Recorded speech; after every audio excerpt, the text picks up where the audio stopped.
for joining us. Yeah, Gaz and I talk quite a lot. Really a cool guy. All right. Boom. Oh, baby. So everybody's talking about Doodles raising $54 million. Well, today we are talking a bigger news than the raise. They actually tweeted. Doodles tweeted. I mean, Cade, can we just give them a round of applause? It's been 6 weeks. Shout out. Now, Shout out I Doodles. just want to any VC funders who are watching, if you give me half of that, I will do 2 tweets. Oh boy, Doodles. I Right. was gonna say just in regards to the thumbnail, the whole background area, blur that like by 25 or 30%, so that there's a bit of separation from the characters and the text and the backgrounds, so it's not all like looks like one. With you. But it's a really good thumbnail. Besides that, make the round one a bit bigger and stand out more. And blur the rest. I'm completely with you. Ziggy, welcome. We're just talking about the fact, breaking news, Doodle tweeted for the first time in 6 weeks. So yeah, here's their tweet.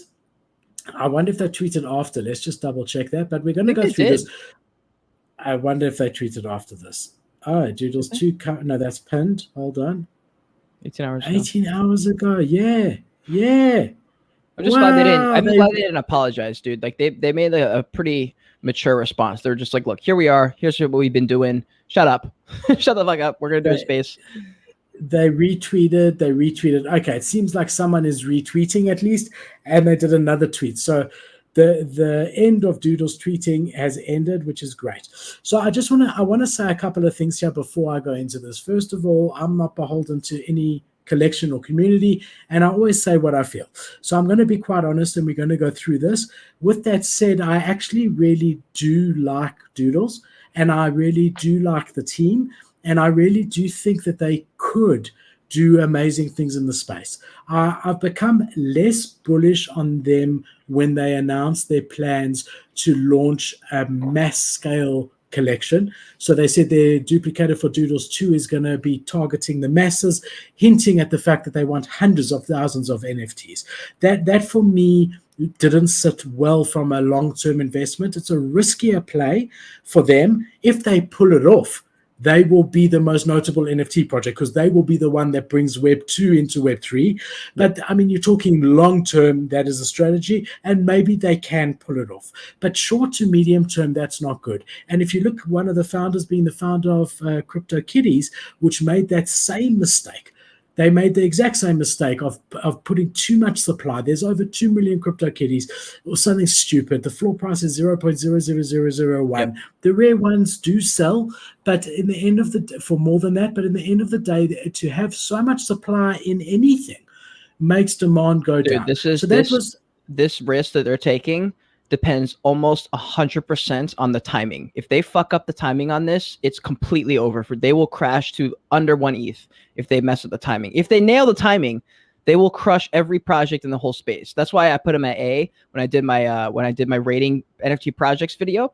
I put them at the top because of the potential upside. But if they fuck up that timing, if there's not enough people in NFTs, if there's not enough people who care, the Genesis collection will suffer so much. Yeah, and I think the fact that then after that, after they announced at NFT NYC that they're going to be making Doodles to a mass brand, after that, they then went quiet for 6 weeks.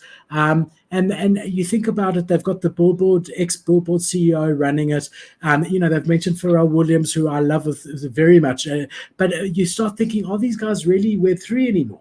Because Web3 knows how important it is to be slightly active on Twitter. And if you're a blue chip NFT project, to be very active on Twitter. And how can you go 6 weeks without putting out a tweet? They came out with some lame excuse that the Burnt Toast, the artist, just the artist, one of his parents was ill.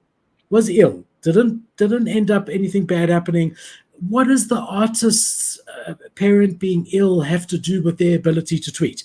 If it was their social media manager, fine, or get the CEO to step in and say, I'm going to be tweeting or whatever. But it's all weird to me. But anyway, this article really rubbed me the wrong way because they mentioned in NFT New York in July or June, They mentioned that they are leading a capital raise, and they're expecting to raise $50 million. Yes, it wasn't signed at the day, but they made it as if they have raised that money at that stage. So to come out 3 months later and just for the sake of it, sort of, mention it. It was mentioned. It wasn't as big a thing as it was. But I just want to read this to you and tell you my issues with it. So amid generally somber conditions in the NFT market, colorful profile picture maker Doodles has raised 54 million of equity dollars of equity funding today, backed by Reddit's co-founder Alexis O'Hara, 776, Crew Capital, FTX Ventures. That's quite bullish that it's FTX as well, by the way. And 10T Holdings also participated in the fundraising. Doodles, which began minting its pastel NFTs less than a year ago, has created one of the largest profile pictures collections on the internet. The 10,000 image collection has a collective value of $121 million, according to NFT Price Floor. That's my first thing, right, is that's not 100% accurate. But anyway, that's fine. Bored Ape Yacht Club, the leading NFT series, has a market valuation of $1.27 billion. That is false. Bored Ape Yacht Club has a valuation of $4 billion, according to their last funding round, where they raised at a 10% valuation $400 million. That values them at $4 billion, not 1.2. That was before the launch of Other Side. That was before the launch of ApeCoin. So to say here that Bored Ape Yacht Club is 1.2 billion, to make it seem like Doodles is closer to Bored Ape Yacht Club than it actually is false, blatantly false. So that's number one. The Doodles collection is based on 100 visual traits, blah, blah, blah, blah, blah. No two are the same. We know that. No problem. We're all NFT natives. While they can be purchased for as little as 6.9 Ethereum, some have sold for as much as 300 Ethereum, right? Again, the word some bothers me because there's been 2 sales between 200 and 300 ETH in total. So to say some sell 300 ETH as if it's an everyday or every 2-day occurrence is not correct and upset me. There's more. The rarest examples are the gold coloring, which the most famous one, which we all know, 6914, is the most expensive doodle ever sold. The company plans to use proceeds of capital, which it says will bring its valuation to $700 million, which basically means that this 54 million is for 8% or 8.5% interest to expand in music, gaming, NFTs. Fine. Overall, NFT prices and trading have plummeted in recent months, we all agree, after hitting a high of 3.5 billion in May in total transactions on NFTs. Only 191 million was traded in August. We all agree. Doodles, however, has been swimming against the tide. While the collection's transaction value is still down 6.41% over the last 30 days, major NFT collections have been hit harder. Bored Ape Yacht Club is down 40%. Now, that's incorrect. Bored Ape Yacht Club is down 40% in total from the high of 150 ETH to now 80 ETH, not in the last 30 days. So they're saying we only down 6% in the last 30 days. Bored Ape Yacht Club is down 40%. They don't say in the last 30 days, but they're insinuating that it was in the last 30 days, right? Yeah. So that upsets me because they're comparing their performance over the last 30 days to Bored Ape Yacht Club and CryptoPunk's performance over the last 5 months. Who wrote this? Who wrote this article? So this is a Forbes article, but you've got to know with companies like this, it has to be signed off by Doodles. You've got to know that. Right. And you pay to get this stuff on too. And if this came to they wrote this and submitted it, in my opinion, or they signed it off. And if this came to my desk and I was the CEO of Doodles, and I'm not, and they're much bigger than I'll ever be and wonderful, I would highlight all of these things and say, absolutely not, this is actually false.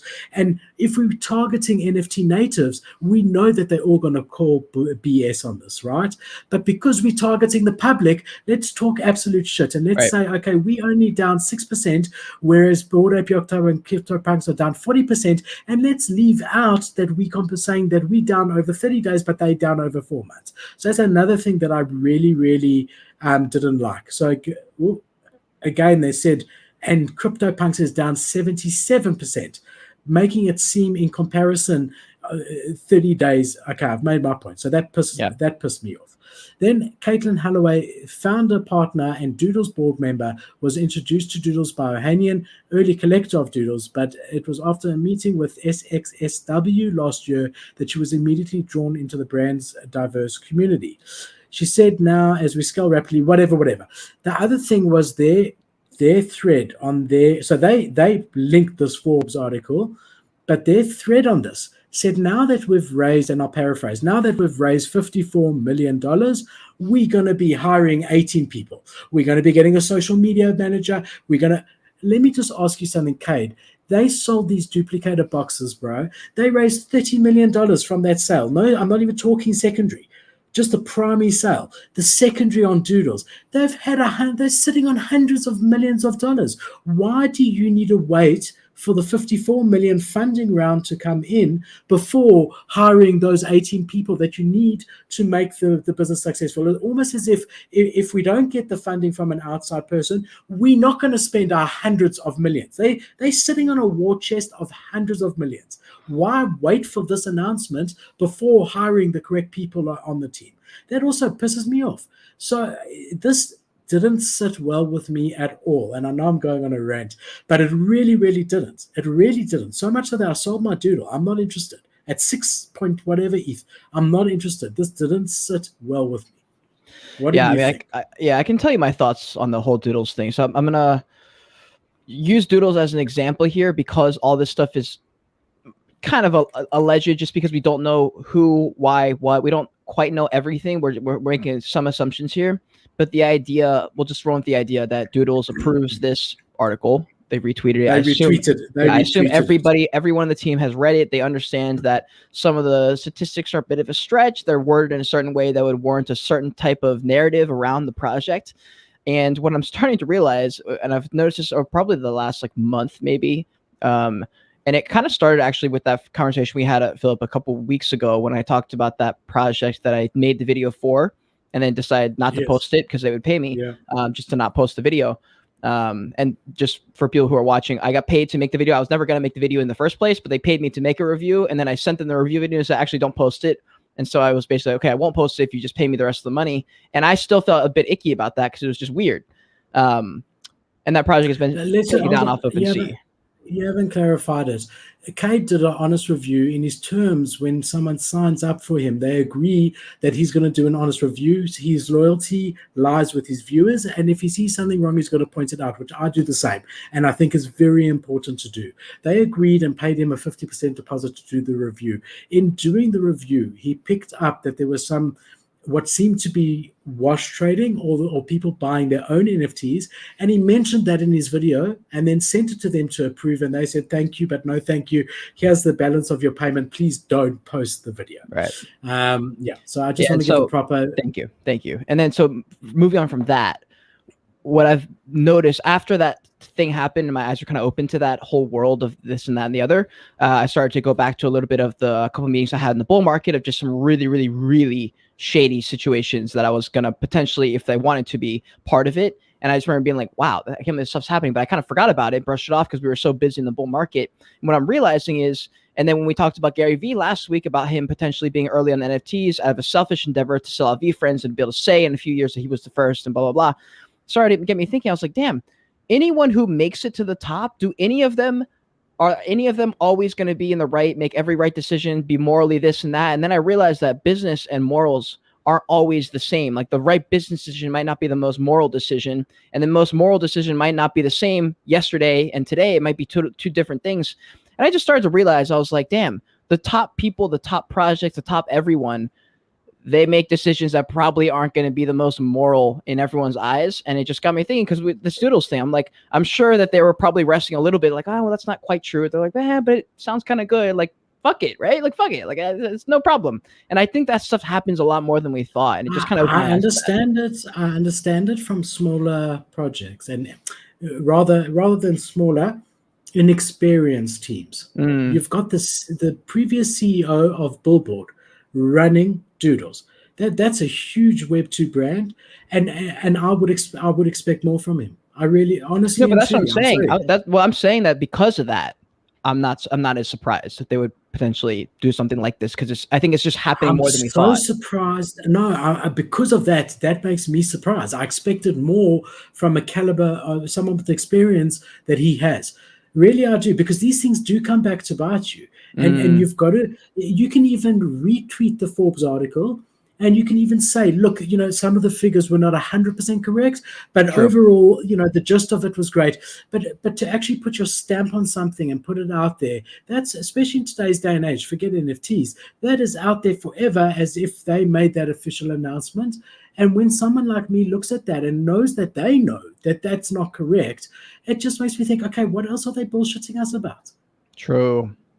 Yeah, that one's tough. That Perspective one's more. really hard. Whereas if it's a 0.1 floor, 0.2 floor, not a Doodles, a project that I know is being run by a 25-year-old guy that I really respect, and yes, I expect him to make mistakes along the way. Or but here you've got a brand that's sitting on hundreds of millions of dollars with huge Web2 business guys with decades of experience running big companies, putting out press releases that they know are factually incorrect. Well, is that like the whole thing with it is like, is the way they got to the top similar in nature? Where is that how part of the people that were buying? Like, I'm sure for a fact all the top projects have had some kind of deal with certain people. Hey, you do this, you do that, we'll do this for you, we'll do that for you. You buy this one, we'll send you this. Like MoonPay did with all the Bored Ape Yacht Club people. I'm starting to think that maybe all these top projects like Moonbirds, like what warranted Moonbirds? What gave them the right to fucking go to 40 ETH? That was so beyond unbelievable. I was sitting there going, there is zero chance this was just pure luck. Like you don't just go to 40 ETH. You don't break past 10, then break past 20, then 30. That's like not a thing. I'm like, there's no way this is happening. There has to be something extra here, because it's just so bizarre. No project has ever done that before, and no project will probably ever come close to that. So it was released in the heart of the bull market, number one. Number two, the reason it went there was because they had their proof collection at over 120 ETH at the time. So people were looking at Bored Apes and saying, okay, Bored Apes are 120 ETH, and at that stage, mutants were 30 ETH.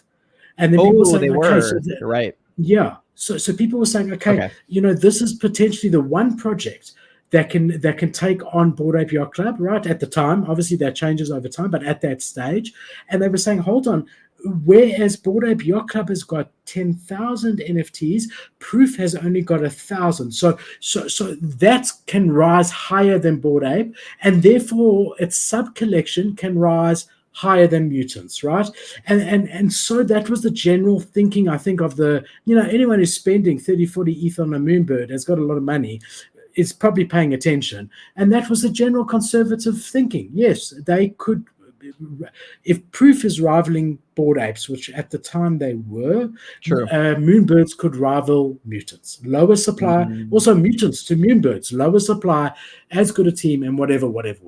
But do you think that with those situations, it's all good decisions everywhere? There's no shady shit going on. Like, what do you think about that? Like, because in my opinion, I'm just roping in this thing with Doodles and I'm just trying to tie into a bigger picture of the most successful projects, teams, businesses, people in the world do shady things every now and then, and that's just part of the game of business. Like, is that part of the game of business to get to the very top? Can you win without making any shady decisions? Is my big question. Like, that's the reason I brought the whole thing up. That's what I'm thinking. Like, the people who don't make it to the top are maybe the ones that are very, very conservative. They're very safe. They're very honest. And maybe that's the reason they don't get to the top, I think there might be situations where someone has been able to, like, at the end of it, at 90 years old, look in the mirror after building $1 billion company and say, I was moral throughout. There might be. But that's the exception rather than the rule. So I'm agreeing. I'm agreeing with you on that. I think for me on Doodles, it's accumulation of those things that I mentioned, right? So first of all, the huge supply that they intend with Doodles. Two, second of all, going AWOL for 6 weeks and then coming back and attacking people, saying, "Oh, my mother was sick," when he's the artist and not even anything to do with anything, and then recycling news about their venture funding, and then retweeting this article, which I think was commissioned, but even not, they retweeted it, that has a lot of incorrect facts that they call facts. Okay, all that tied together, I can see that now. Yeah. Okay. Yeah, it's too much in the space of too little time to say, hold on, do I want to see? Even now, 7 Ethereum is $10,000. It's a lot of money. I don't particularly want to put $10,000 into that amount of stuff in a short period of time. Yeah, I don't have